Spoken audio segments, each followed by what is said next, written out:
Louis Le Prince, a French inventor, is credited with inventing motion pictures. But before he could get his patent finalized, he mysteriously disappeared, and some believe that Edison had a hand in it. Was this right? Let's find out.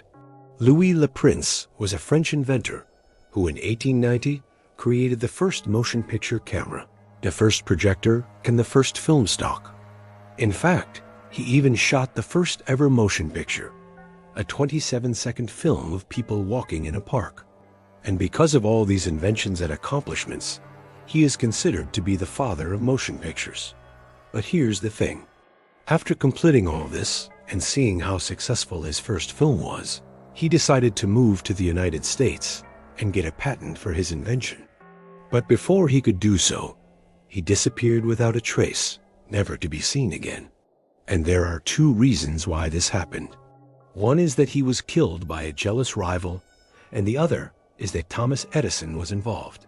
See, when the prince moved to the US, he took his invention and his projector and started showing people around town, and even gave a demonstration at a theater in New York City. Some reports even say that he showed his films to W.K.L. Dixon, who was an employee of Thomas Edison. And if this is true, then it would make sense that Edison was involved in Le Prince's disappearance, because Edison was a business tycoon, and he could have easily bought out Le Prince as patent or just taken it from him. In fact, there are documents that show that Edison filed a patent for a motion picture camera just 1 week after Le Prince disappeared. But while this conspiracy theory seems to make sense, there's one problem. There is no evidence that any of this actually happened.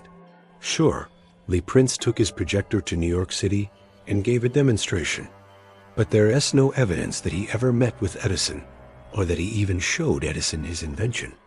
And not only that, but there's also no evidence that Edison stole his invention, or even killed him. In fact, there's no evidence of how Le Prince really died, or who was really behind his death.